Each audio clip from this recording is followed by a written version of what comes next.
people outside of America sometimes are confused at why Donald Trump is so popular.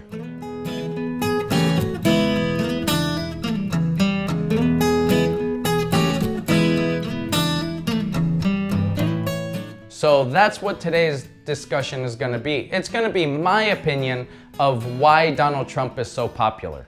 And as I'm explaining my opinion, I'm going to teach you some specific phrases and expressions to teach you vocabulary in a natural context.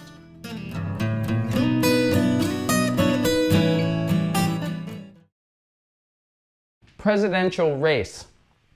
We use the word race for the competition of who's going to be president.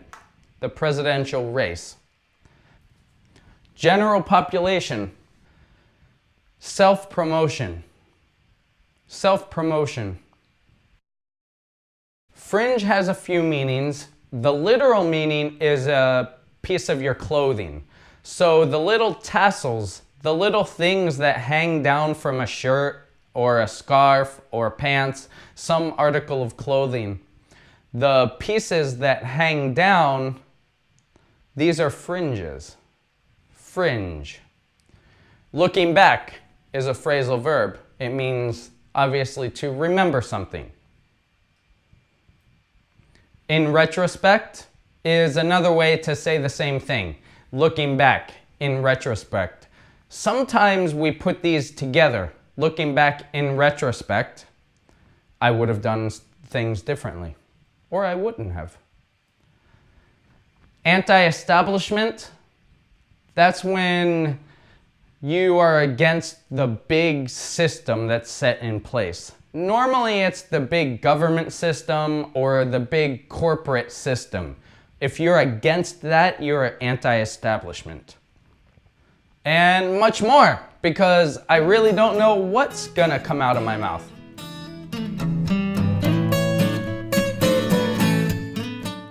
As I said before, I had a lot of questions this time in I think all of my classes. At least one person asked me what I think of Donald Trump and why is Donald Trump so popular?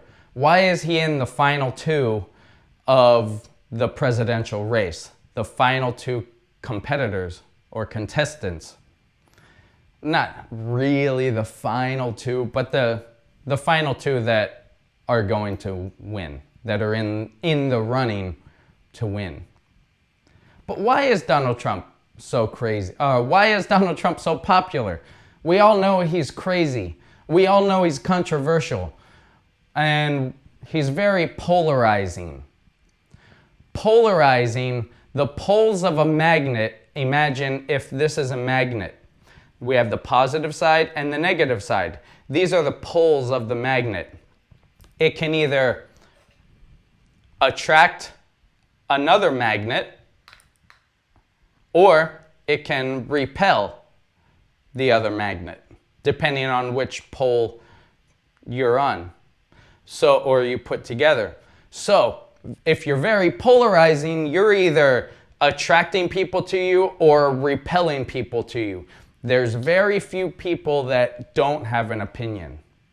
If you're polarizing, it means people either love you or hate you. He's very polarizing. And as I'll mention, I think that's one of his strengths as far as being so popular. But students asked me, why is he so popular? I'm going to give my opinion about why I think Donald Trump is so popular and why he's made it this far in the presidential race.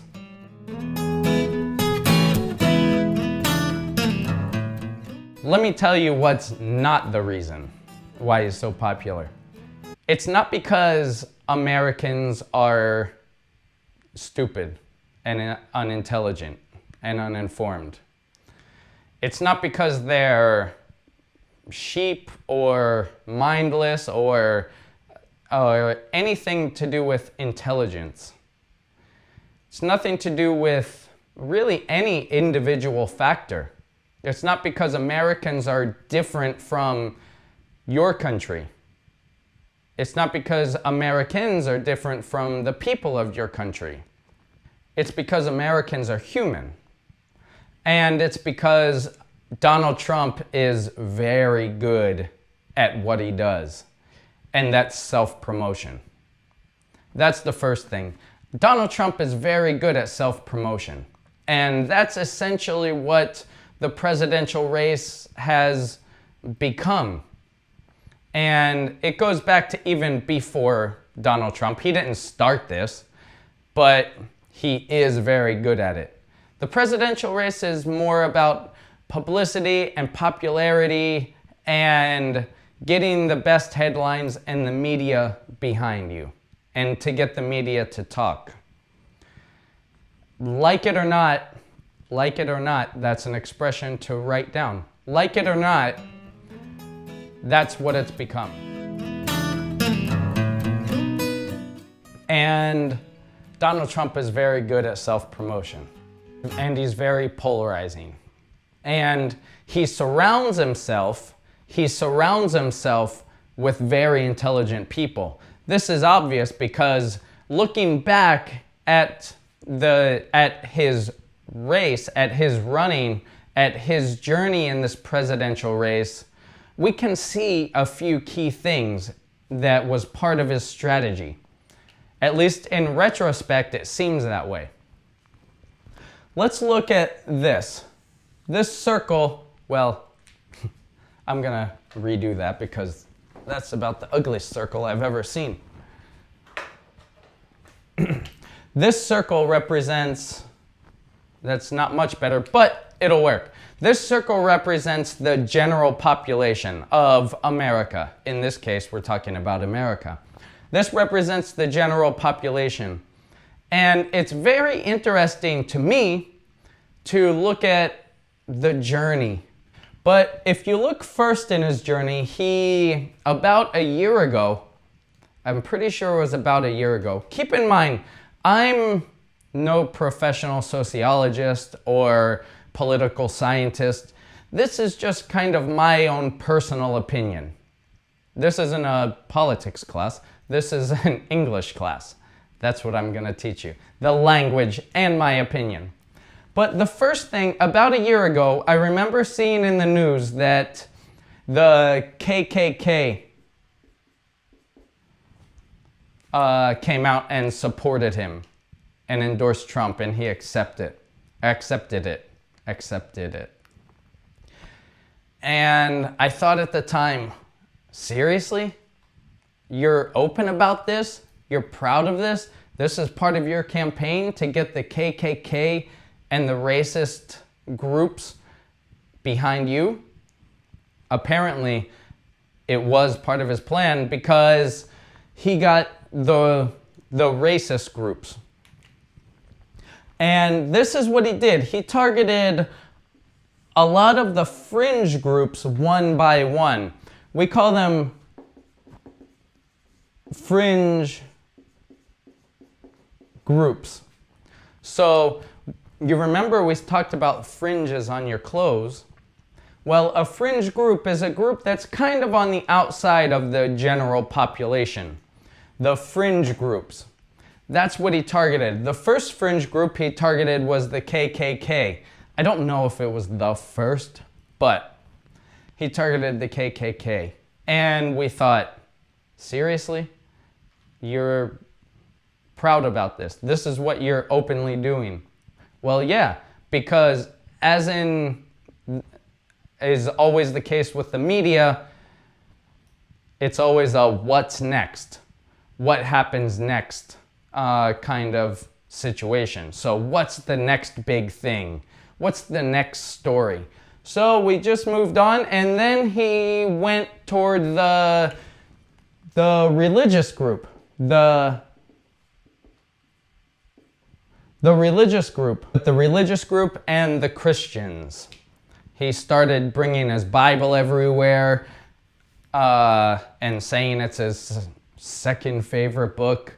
And he really went after the religious groups. People forgot about the KKK. That's last week's news. That's old news. The next is the religious. And then he went for the guns and the gun group, which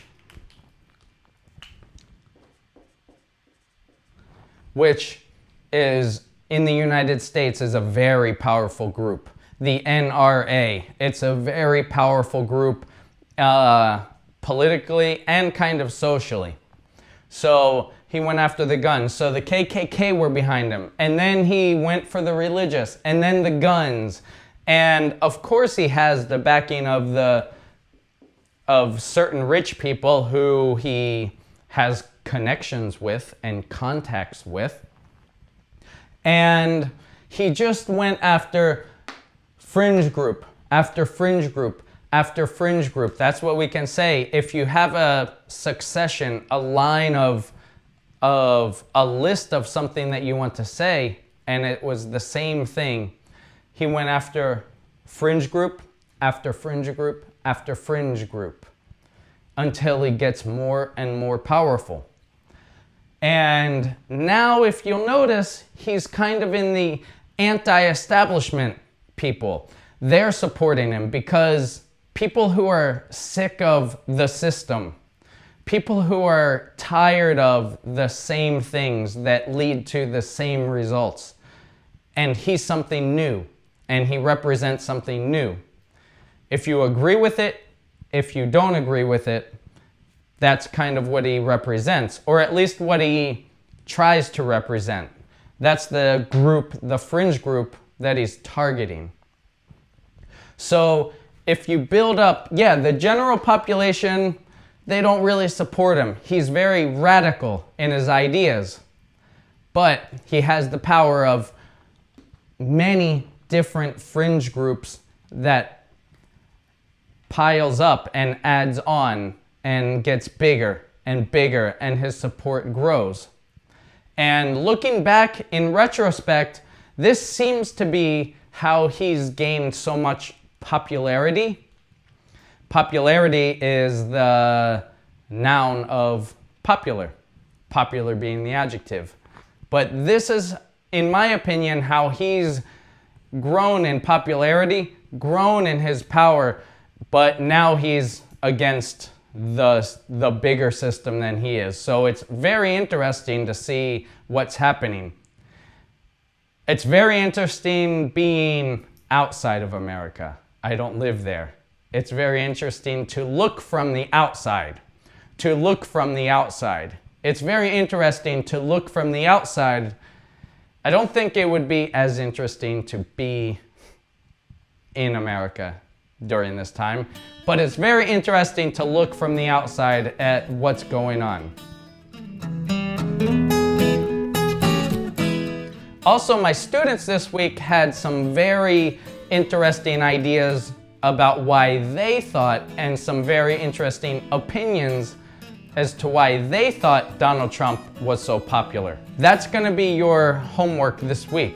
That's what I want you to do. And you can even do it now. Just a second.